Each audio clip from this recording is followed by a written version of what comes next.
baby, real talk. Hi everyone, welcome back to Wheel Talk. I always wash through these intros, so I want to take my time today, connect with you guys. Hi, I know about 40 people, I think 40, 50 people listen each week. And if you're listening, God bless you, I love you. Thanks for coming back. This is Real Talk. I feel excited and I feel nervous because I want to bust out a news story. And this is a news story I've been waiting to tell you years. I've been waiting years to tell you guys this. So when I was stuck in Bali during COVID, I was scrubbing greasy kitchens for a bunch of prostitutes. I hope that you guys come here to hear these. I bet you do. I hope that you come here to hear these dark stories of me being a weird loser, because that's what I want to tell you.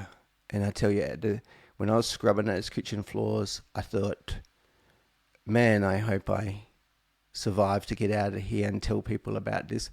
So please do laugh, guys, if you want to. At least find this funny, because I do.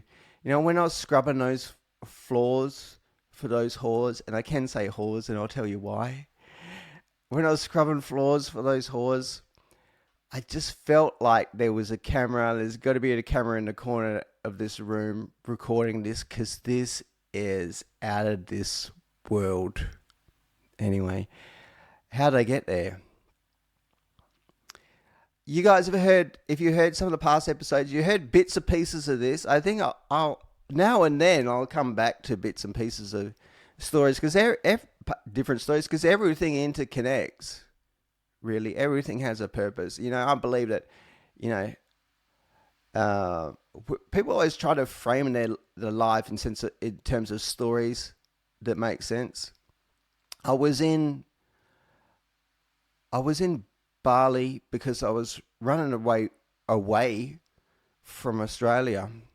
I just got out of prison in Thailand, you guys know, and I wasn't having a good time there. I told you, like, when I got there, I thought there's going to be news reporters. Ray Martin for Current Affairs going to be there, 60 Minutes. I'm going to be offered book deals, movie deals. I made it. You know, it was bad enough, but I made it out of prison in Thailand. I'm going to be rich. I'm going to be famous.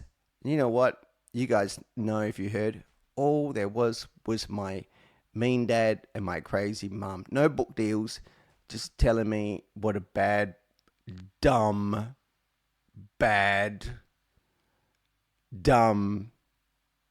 person I'd been. And I flipped out, man. And then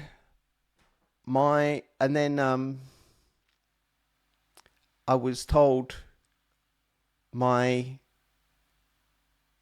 kids are coming. The kids are coming to see you. And I was so excited because I'd been graffitiing their names. I missed them so much. I was graffitiing their names all over the walls in that prison. Been risking getting beaten just so I could read their names on the wall. I used to touch them, like give them a kiss like this, and touch the spot on the wall before I got dragged up to sleep in the cell with 40 other guys every night. So I was super excited. By the way, I was also still in drug-induced psychosis. You can laugh. It was pretty bad sometimes. Might have had PTSD, but I don't know why they never... What I needed was a doctor, really, more than a book deal. You know, in a way, I'm glad that Ray Martin wasn't there, because he would have got... If the camera was there, oh my God, I'm so glad cameras weren't there. I was fucked up, you guys. But I did really, really want to see my kids. So maybe, look, honestly, I tried to get a bit more real with myself. Maybe lucky they didn't come, because I was pretty fucked in the head. But I didn't know that. Like, it was just a horrible experience for me. But I tell you, who did turn up was my wife and her ex-wife and her boyfriend with papers to sue me and take all my money. And that really scared me, so I ran away. Ran away to Bali. So, you think I would have learnt my lesson? Ryan, when you're addicted to drugs, maybe don't go to Southeast Asia. But I didn't know what to do. I didn't know what else to do, you guys. And I didn't plan to go back there to take drugs. I thought I'll go there to stay clean. But at least I can rent a little room where I don't have to live with my mean dad and crazy mum telling me I'm bad and dumb for going to jail. Maybe I was a bit bad and dumb, but I don't know. I just needed to feel some love, I think. So I just needed a bit of understanding. I probably needed a doctor too. I don't know why you don't get a doctor. They should, that the embassy do send someone when you go to jail in Thailand. They should know. They should be ready for you. Like, send this guy a team.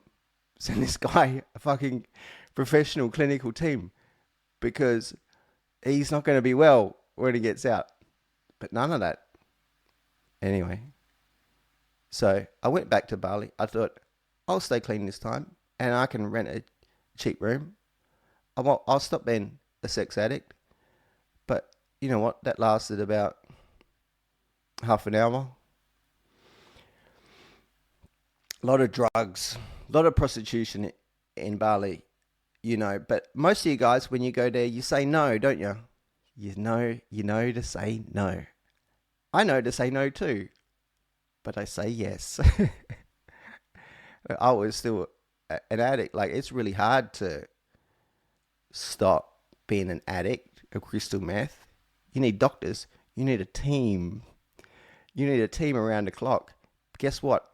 If you ever meet someone that stopped being addicted to crystal meth, give them a big pat on the back, because they just I think it's harder than becoming an astronaut, because you don't get you need a team of doctors, and no one will get around the clock. No one will give you that. So it's pretty hard. So the first drug dealer that offered me drugs, I said no, actually. He said, come on. I think he could tell at the time. No, I swore to myself. I learned my lesson. I'm clean. Come on. Or maybe I should just do it one time, because he asked me again. Anyway, and then off I'd go. And, I didn't have a lot of money. I was living on a little bit of savings. But so pretty soon I end up living in basically a crack house in the slums. If you guys don't think that Bali has slums, I would love to take you there. Honestly, I would love to take you there. I'm going to tell you some dark stories. But part of me knows, like I really want to go back there to see the places where I want to see those kitchens I scrubbed. I want to see that filthy crack house that I used to live in. And I was living there, anyway, spending my savings each week on drugs, because I couldn't help it. I'd love to tell you guys a little bit more about the experience of addiction, because I know hearing myself say that, you guys are thinking, well, couldn't you help it? Couldn't you? I just want to tell you briefly, the reason why they call it addiction, I think maybe it's not a word that really captures it. Basically, what does capture it is that the drug captures the part of your brain that tells you that the most important things to you in life are first air, water, food, and shelter. Okay, everyone knows that sensibly, but what's not obvious to you is you got this automatic part of your brain, an emotional, like the lizard mammal part of your brain, that's also driving what you actually do. So a lot of your thoughts that you think that like the actions, decisions that you make, you think, oh, I made that consciously. Some of them were made before you made conscious for them, and then you decided with your thoughts afterwards, oh, I must have thought that's a good idea. So what an addict does is that when they get their money every week, they spend it all on drugs because that part of their brain tells them that that's what they need to do. If you think that I'm getting addicts off the hook, too bad.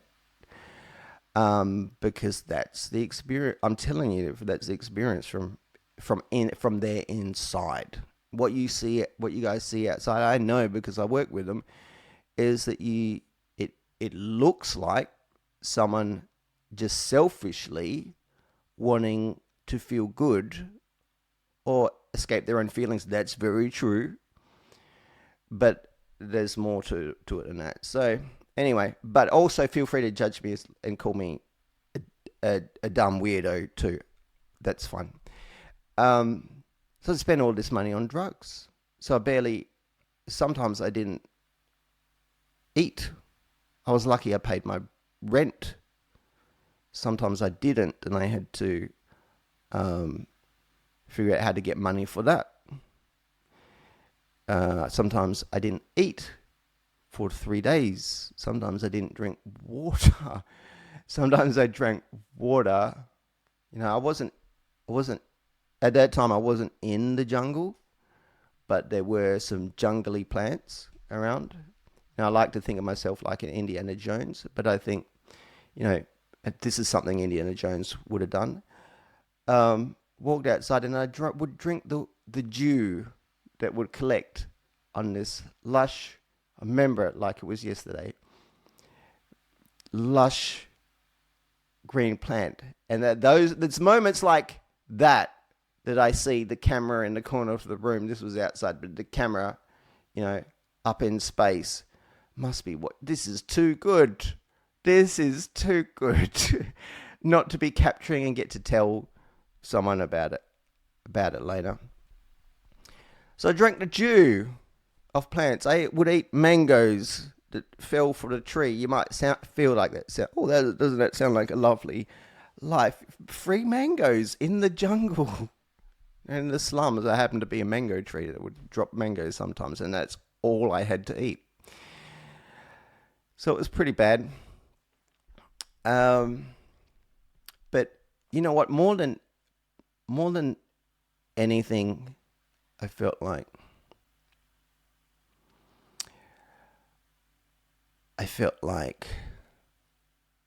I'd lived it up before. I told you guys some wild stories. Before I went to jail, I was like cashed up every day, spending cash like this, just throwing away.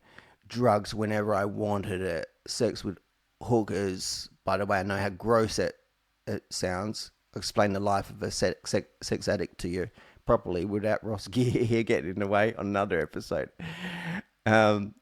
Just fucking throwing cash away, like living the dream. And I just felt like, I did miss that, because going back to Bali after jail with almost no money, trapped there during COVID,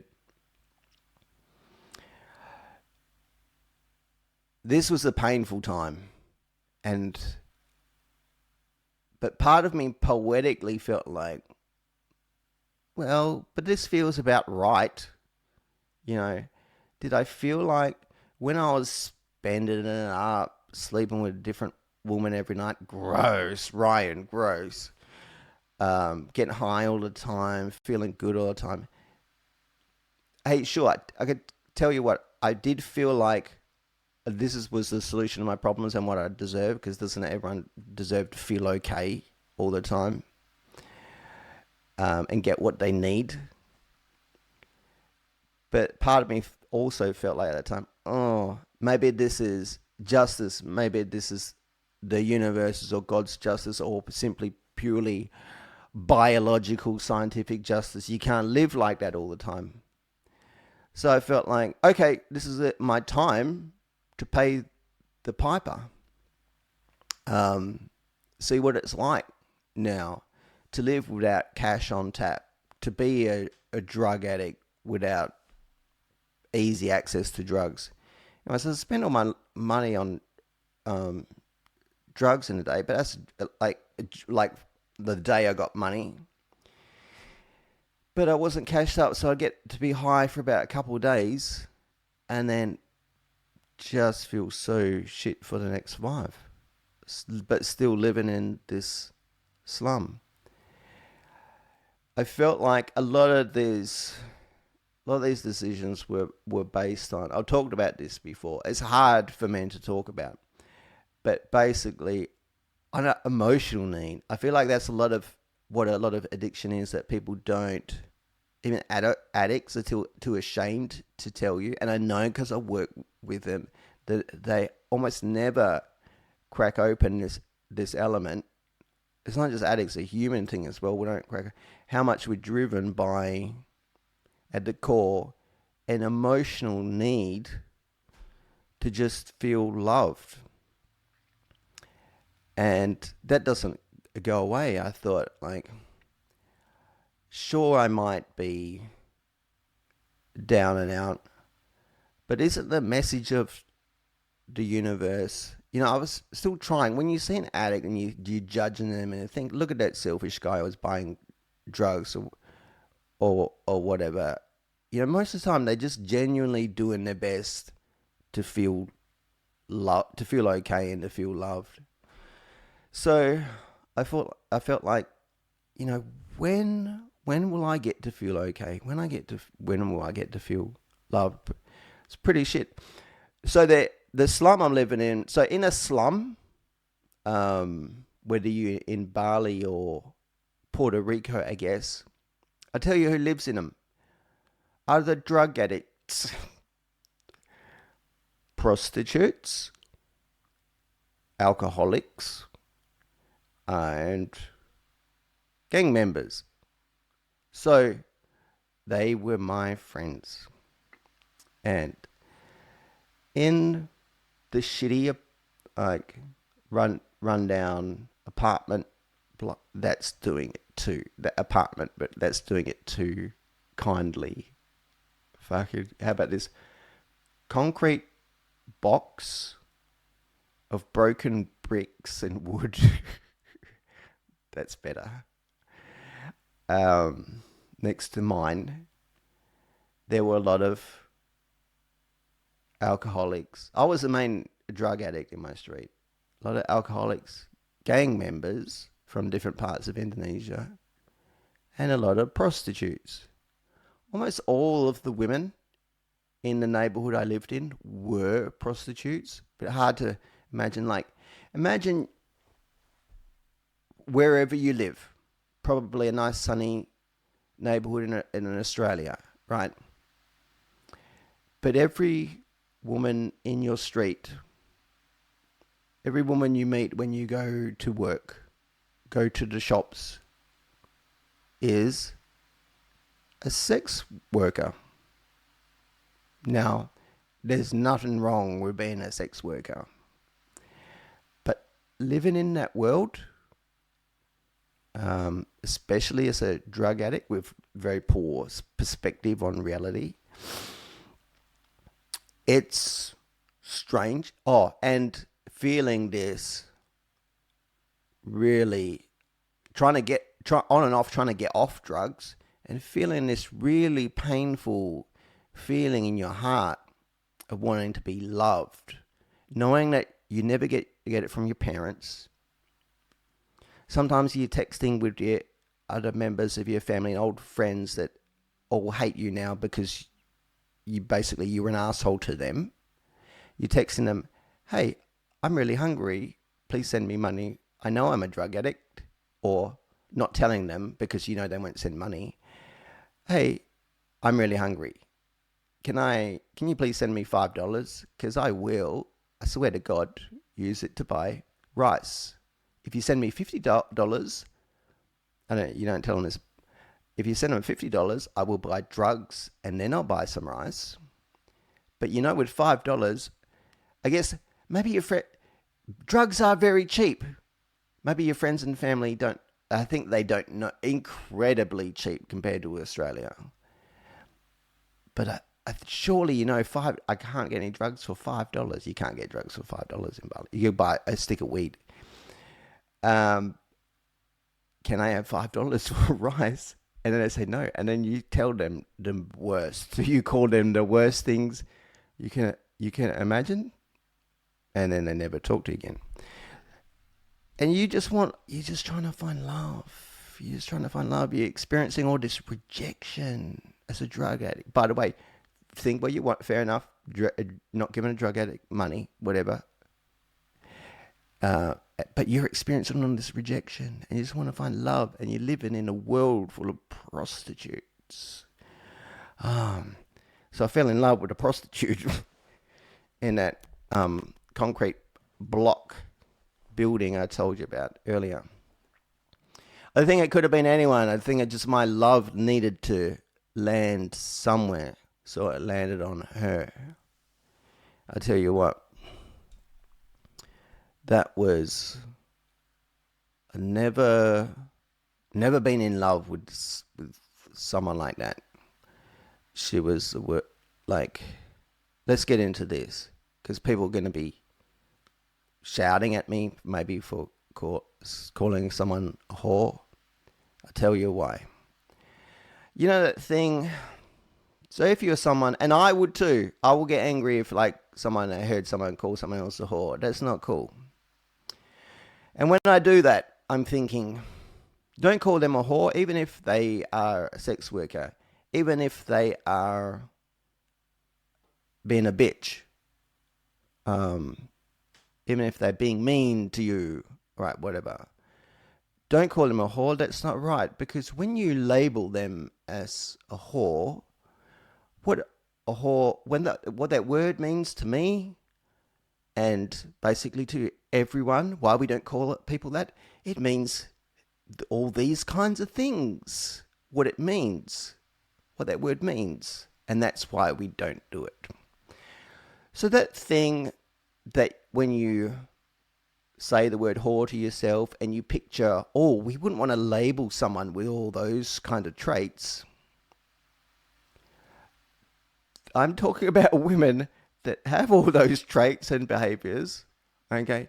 Like explicitly whoring and being whorish for money, like brutally, like weaponize.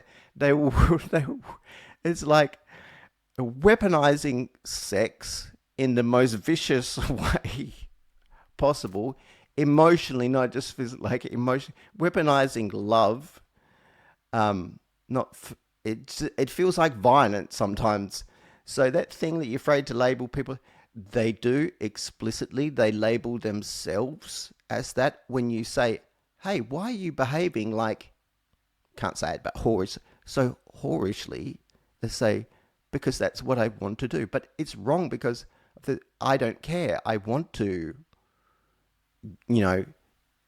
do this and that. So I don't know if you feel like Ryan's justified his use of the word whore. I don't know. I can't explain it. Maybe you need to just live in it. But if you just picture a cartoon of the most whorish character you could think of, and basically that's what the women were like. So I fell in love with her, and I would tell her, and she would mock me and go around fucking like calling customers over, telling me that she was doing it. She would come over to my place, say, Ryan, I do love you now. Hey, would you go out to balcony for the moment? I got a surprise. And then she'd get on some guy's bike that she specifically called over to humiliate me. I'm going to take a break for a sec. Sorry about that brief interruption, and now we're back. So I was telling you about my Bali COVID girlfriend. So I thought, like, you know what? I won't give up. I won't quit. This is a lesson sent to me by the universe or sent to me by God. I got nothing now. And I'm going to, and the need, the emotional need I have for love, that's natural and pure, right? And I'm going to work for it. I'm going to earn, I'm going to show the universe, I'm going to show that I am deserving of having my emotional need filled. So I worked so hard on getting clean. I had nothing. So I said, how can I show a woman how deserving I am for love? I'll bring her flowers. I will, bring her. She was also very poor as well. I will bring her rice and water, the basic stuff, nothing fancy. I will scrub her fucking gross, greasy kitchen while she is out fucking some customer that she called to humiliate with me. I will show a woman how good that a man can be. Here, listen to Ryan place a man in the position of being a victim. I'm sorry, ladies. And that's how I found myself scrubbing that greasy kitchen,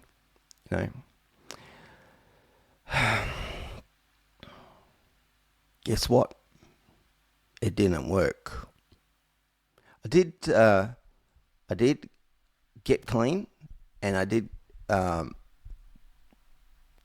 get her to be my girlfriend for a little while. Oh boy, was that a big mistake. Never try to save a woman who has decided that she wants to be a prostitute. They do not want to be saved. She used to, even when we were together and we were staying together, she used to keep messaging, calling men, hey, look at all the guys I'm showing, calling, telling them to come fuck me for cash.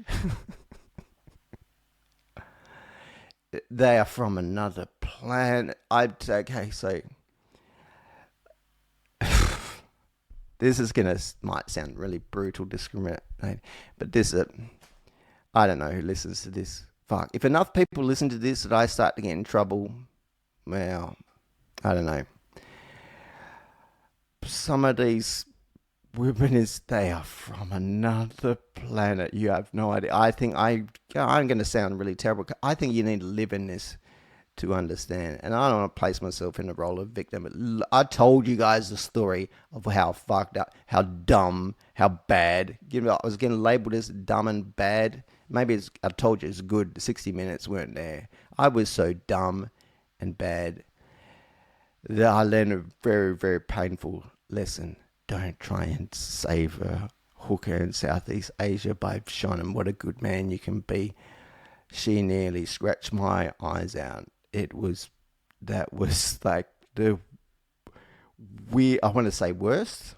It was to call it a relationship. It was wild, you guys. Yeah.